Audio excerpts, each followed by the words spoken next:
Hello guys, welcome to my channel Ranju Singh फेमी। आप सबका स्वागत है। Welcome my channel. आइए, आप सबका स्वागत है गाइस। और हम लोग ऐसे ही मिलके कुछ नरम गरम बातें करते रहते हैं। रोज़ मिलते हैं एक या दो ब्लॉग के माध्यम से। तो आज इन्हीं बातों के सिलसिले में एक सिलसिलेवार बात और भी आ रही है, जो कि कहते हैं ना कि लोग कहते हैं कि सिर्फ लड़का और लड़की या आदमी और औरत ही किसी से प्यार कर सकते हैं। बहुत सारे लोगों का मानना ये है, और ये परसेंटेज सच भी है। मैं ये नहीं बोलूँगी कि ये प्यार नहीं है, क्योंकि दुनिया में देखिए हर रिश्ते हो, हर रिश्ते में प्यार हो, लेकिन लोग कहते हैं कि वो फिर भी अधूरा है इंसान, क्योंकि उसके जीवन का जो पार्टनर होता है, चाहे लड़की के लिए कोई लड़का, औरत के लिए आदमी, और आदमी के लिए कोई औरत, इसको हम लोग प्रॉपर कहते हैं कि हाँ इनकी लाइफ कंप्लीट है, या प्यार है, या प्यार में है, कहते हैं ना। लेकिन कुछ ऐसे अपवाद भी होते हैं कि कुछ लोग जानवरों से भी करते हैं, लेकिन हम बात करेंगे इंसानों की। तो एक 4 साल का बच्चा, जो 4 साल की उम्र, जिसने पहली बार धर्म जी को देखा, आई थिंक वो फिल्म थी आई मिलन की बेला, कुछ होता है नाम भूल जाते हैं तो मैंने नोट कर लिया है। आई मिलन की बेला, वो अभी हिंदी फिल्म में कलर फिल्मों का अभी स्टार्टिंग ही दौर था, शायद 60 से स्टार्ट हुआ था। तो धर्म जी की पहली फिल्म शिकार थी रंगीन में, कलर में, और दूसरी फिल्म थी आई मिलन की बेला। तो ये बच्चा जो 4 साल का था, वो अपने पेरेंट्स के साथ फिल्म देखने गया था। जब पर्दे पे फिल्म चल रही थी और राजेंद्र कुमार और धर्म जी की फाइट चल रही थी, इस बच्चे के दिल में न जाने क्या हुआ, क्योंकि ना कोई समझाया है, ना ही वो दुनिया का कोई इतना बड़ा कोई मतलब समझता है। और वो छोटा बच्चा इतने बड़े इंसान, जो एक आदमी, मतलब आई थिंक होंगे धर्म जी कम से कम 25 साल से तो कम के नहीं होंगे उस समय। तो 4 साल का बच्चा उनको बचाने के लिए पहली बार अपने सीट से उठ के कैमरे के पास जाता है, कैमरा मीन्स के पर्दे के पास जाता है उनको बचाने के लिए। उनके फादर उनको पकड़ के ले आते हैं, बैठाते हैं। लेकिन इन्हीं का कहना, इन्हीं की इंटरव्यू के से मैंने ये चीज़ें सुनी है। वो उनके पिताजी उनको लेके आए और इन्होंने ये बोला है कि वो छवि जो है धर्म जी की, पहली नज़र में मेरे दिलो दिमाग में बस गई थी। 4 साल का बच्चा जब वो टॉकीज से बाहर निकले, उस समय जो भी होता था, टॉकीज था क्या था, वो बाहर निकल के वेट कर रहे हैं कि सारे लोग निकल आए, वो कहाँ हैं, मीन्स धर्म जी कब निकलेंगे। उनको लग रहा था कि हाँ यहाँ पे ये हम लोग जो देख रहे हैं ये रियल है और मारपीट हो रहा, तो उनको पसंद करने लगे थे, उनके होता है ना फेवरेट, तो उनको बचाने जा रहा था बच्चा। मेरे को हंसी आई जब मैंने ये सुना। इसको कहते हैं दीवानगी और प्रेम। इसके बाद उस बच्चे का जब तक फिल्मों में फिल्मों में देखने का सिलसिला जारी रहा पेरेंट्स के साथ, 70 का दशक आते आते, क्योंकि इस बच्चे का जन्म था 1960 में, 64 में ये फिल्म आई थी जब वो 4 साल का था। 72 आते आते वो बच्चा जो है 10-12 साल का हो गया। पहले फिल्में देखा करते थे लोग, गली मोहल्लों में होता है ना कि कुछ लोग मिलके और पर्दे लगा करके देखा करते थे, ऐसा सुना है मैंने, ये मेरे समय की बात नहीं है। तो जब भी देखता था धर्म की फोटो या कोई फिल्मों का होता है ना कि लोगों में लगा हुआ है, पहचान लेता था, कहता मैं पहचान लेता था और मुझे बहुत अच्छा लगता था। इस बंदे ने स्कूल से भाग करके, उस समय 50 पैसे की टिकट थी, भाग करके आगे की सीट में, 3rd क्लास की जो सीट होती है जिसमें बेंच लगे होते हैं, वहाँ बैठ के ये पिक्चर देखना शुरू किया, स्कूल से भाग के। 1972 में इस बच्चे ने, इसका नाम मैं रिवील करूँगी थोड़ी देर बाद,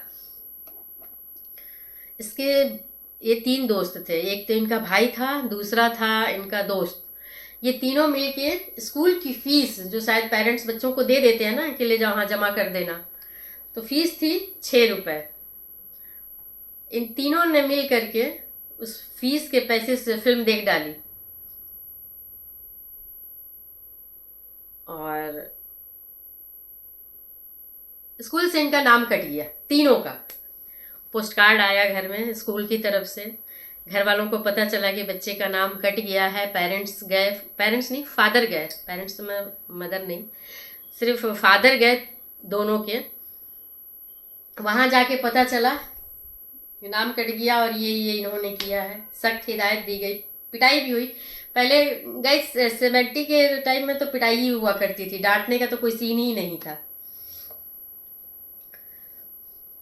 तो फिर नाम वाम लिखाया गया, फीस जमा की गई, नाम दोबारा स्टार्ट हो गई पढ़ाई। ऐसे करके घर में पेपर आता था तो पेपर की कटिंग रखना, पेपर में जो धर्म जी की फोटो आती थी पेपर को ही काट लेना, उसके लिए घर में पिटाई। कई बार 16 फिल्म के लिए इन्होंने उस समय 3.5 रुपए की जो बालकनी की टिकट होती थी, बालकनी में जो बैठ के बॉक्स के साइड कुछ ऐसा था, तो क्योंकि हम लोग उस टाइम नहीं थे, नहीं देखते थे फिल्में और थे भी शायद, आई थिंक पैदा भी नहीं हुए थे। तो आज वो बंदा इनके फर्स्ट जो धर्म जी की एक एक चीज की जानकारी, एक एक चीज की रिकॉर्ड इनके पास है और इनका नाम है विजय कुमार प्यारेलाल, शायद यही नाम है ना, यस जी, विजय कुमार प्यारेलाल, जो धर्मेंद्र के सबसे टॉप 1 में आते हैं, ये उनके फैन हैं और ये धर्म जी से भी मिल चुके हैं। धर्म जी बहुत प्रभावित है। धर्म जी से रिलेटेड जितनी भी जानकारी, जितने भी पेपर्स में इनके डिटेल्स जो नहीं भी थे, जब धर्म जी ने वो फॉर्म भरा था गॉट टैलेंट के लिए, जो नए चेहरे की तलाश थी, वो चीज़, और पहला प्रीमियम जो था प्रीमियर जो हुआ था धर्म जी का, वो सारी चीज़ें इनके पास आप सबको मिलेंगी। और इसके लिए इन्होंने बहुत मेहनत किया, यहाँ तक कि इनकी दीवानगी है कि इनके बच्चों के नाम भी धर्म जी के फिल्मों से रिलेटेड रखे गए हैं। इनके बच्चों की शादी या कोई भी इनके घर में फंक्शन होता है तो ये कोशिश करते हैं कि धर्म जी के जन्मदिन वाले दिन पे ही रखा जाए। तो इनकी दीवानगी धर्म जी के लिए ज़बरदस्त है गाइस। तो इसीलिए कह रही हूँ ना कि धर्म जी के लिए दीवानगी बहुत लोगों की है। लड़कियों की तो थी ही, जिनमें उनके 13 गर्लफ्रेंड का जिक्र आता है और लास्ट जिक्र आई थिंक अनीता राज का ही आता है। और वो धर्म जी जिनकी खूबसूरती के तो गैस मैं भी कायल हूँ, मैं भी इनकार नहीं कर सकती। और अब उनके उम्र में गैस, हम लोगों के उम्र में तो बहुत फ़र्क है, लेकिन हम दीवाने हैं और हम उनके ऊपर प्रभावित मर रहे हैं, इसलिए कि उनकी फिल्मों से जो गाने हैं, जो फिल्मों में वो जिस तरह के दिखते थे, उस परिकल्पना में हम लोग जीते हैं और उस धर्म जी को हम पसंद करते हैं। इस धर्म जी को, इस उम्र के धर्म जी के साथ सिर्फ एक रिस्पेक्ट हो सकता है। और ये देख करके तुलना करने पे बहुत बुरा लगता है गाइस कि एक इंसान एक समय में इतना खूबसूरत, हर चीज़ से, चाहे वो बॉडी की बनावट हो, हाइट हो, हेयर हो, फेस हो, स्माइल जो होता है ना, जो स्माइल करने की उनकी जो खूबसूरती थी, जो अदा थी, जो एग्रेशन दिखता था। कितने कुत्तों के तो इन्होंने खून भी डाल गए, सॉरी गाइस, लेकिन ये उनका फेमस डायलॉग था, लगभग हर फिल्मों में होता था, जहाँ भी एग्रेशन का सीन होता था, कुत्ते में तेरा खून पी जाऊंगा, ये धर्म जी का फेमस डायलॉग है। तो और आज वो धर्म जी को देखिए तो बड़ा डिसअपॉइंट होता है अपने जीवन से कि एक इंसान आज धर्म जी के पास क्या नहीं है। मतलब हर एक चीज़ मौजूद है, जिस चीज़ पे वो नज़र डाले वो उनकी, जहाँ वो खड़े होते हैं जो लोनावला में उनका फार्म हाउस है, वहाँ जहाँ पे वो खड़े होते हैं, वहाँ से जितनी दूर नज़र जाती है उतना दूर उनका फार्म हाउस है। मतलब कहने का है कि उनके जीवन में आज सब कुछ है, लेकिन इस उम्र तक आते आते इंसान को बहुत सारी चीज़ों की ज़रूरत नहीं रह जाती है। ये एक शो है और ये ऐसा लगता है कि हम कुछ करें, हमें कुछ चाहिए, और भविष्य में जब हमारा उम्र हो जाए, जब हम काम करने की स्थिति में ना हो, तो हमारी सिक्योरिटी बने, सिर्फ इसलिए ज़रूरत है। लेकिन शो करने के लिए और अपने आप को बहुत बड़ा दिखाने के लिए ही शायद ये चीज़ें होती है, या लग्जरियस लाइफ के लिए। लेकिन एक्चुअल में एक उम्र के बाद इन चीज़ों की ज़रूरत नहीं रह जाती। साथ में कुछ लोग चाहिए जो आपसे प्यार करते हों और आपका स्वास्थ्य सही हो, और बिगड़ते स्वास्थ्य के समय में आपके अपने आपके साथ हो। आखिरी समय के, जीवन के आखिरी समय की यही ज़रूरत है, और इंसान को यही चीज़ें कमाने की कोशिश करनी चाहिए कि लास्ट समय में हमारे पास कोई हो। जवानी में नहीं समझ में आता है। बहुत सारे लोग हैं, बहुत सारे एग्जाम्पल आसपास हैं, और आप लोगों के आसपास भी मिल जाएंगे, आप लोग थोड़ा सा अगर देखना चाहें तो धर्म जी को इस समय की परिस्थिति में देख करके थोड़ा सा डिसअपॉइंटेड होता है। इसलिए नहीं कि उनके पास सनी जैसा, बॉबी देओल जैसा बेटा है, प्रकाश कौर जैसी सहनशील पत्नी है, और आज वो उन्हीं के संरक्षण में है।